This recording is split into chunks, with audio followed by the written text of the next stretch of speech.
Treasure Island by Robert Louis Stevenson. It is set in the days of sailing ships and pirates and tells of the adventures of Jim Hawkins and his search for the buried treasure of an evil pirate, Captain Flint.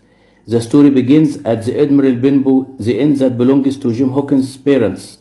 A mysterious stranger called Billy Bones, who rents a room at the inn, warns Jim to keep a lookout for a one-legged man. One day, Billy is visited by a beggar called Blind Boo, who gives him the black spot, which is the mark of imminent death among pirate crews. After Blind Boo leaves, Billy collapses and dies. Jim finds a map in Billy's sea chest just before Blind Boo returns with a band of evil pirates. Jim and his mother quickly hide before the pirates ransack the inn looking for the map. Suddenly, soldiers arrive and the pirates escape, except for Blind Boo, who is accidentally trampled to death by the soldiers' horses. Jim takes the map to Squire Trelawney and Dr. Livesey, who realize that it shows where Captain Flint, an evil and heartless pirate, has buried his stolen treasure. The squire and the doctor decide to go and find the treasure and invite Jim to come along. The squire then buys a ship called Hispaniola and hires a crew led by the respected Captain Smollett. The ship's cook is a one-legged man called Long John Silver, whom everyone admires. The ship sets sail, and Captain Smollett immediately begins to doubt the trustworthiness of his crew. However, the night before they reach Treasure Island, Jim overhears Silver and the other members of the crew plotting to kill them all. He realizes that Long John Silver and most of the crew are actually pirates and were once members of Captain Flint's crew. Jim warns the doctor, the squire, and the captain about the crew's evil plans.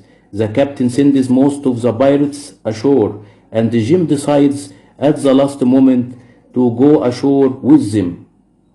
Once they reach Treasure Island, Jim sleeps on shore with Silver and some of the mutineers. After the mutineers kill two men that don't want to join the mutiny, Jim runs away into the jungle on the island. While there, he meets an abandoned man, Ben John. Meanwhile, Trelawney, the doctor, and the other men get ashore and find a stockade. Eventually, after a meeting between Silver and the captain of the ship in the stockade, there is a battle. While a number of mutineers are killed, two men die and one is injured within the stockade, and Dr. Livesey goes out to find Ben John and enlist his help. Jim sneaks out of the stockade and cuts the ship loose, crashing it on the beach, securing it for the crew, and killing a pirate left on the ship in self-defense. Jim sneaks back to the stockade, where, to his surprise, Long John Silver and his men are now staying.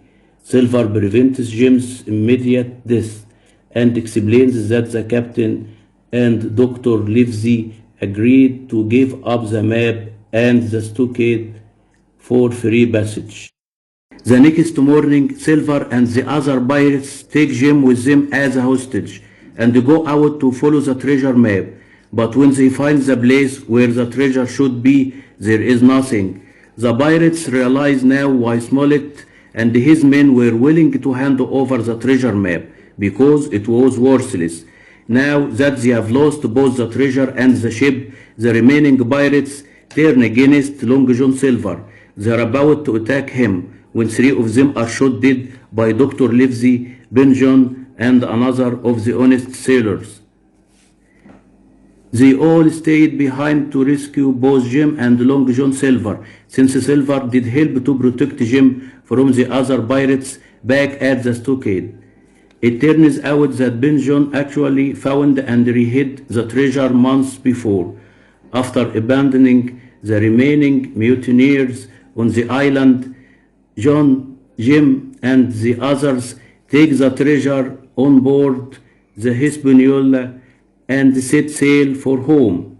At the first port of call, Long John Silver steals some valuables and jumps ship, getting away clean, but the rest return to Bristol, where they divide up the treasure and make the decision never to follow treasure maps again.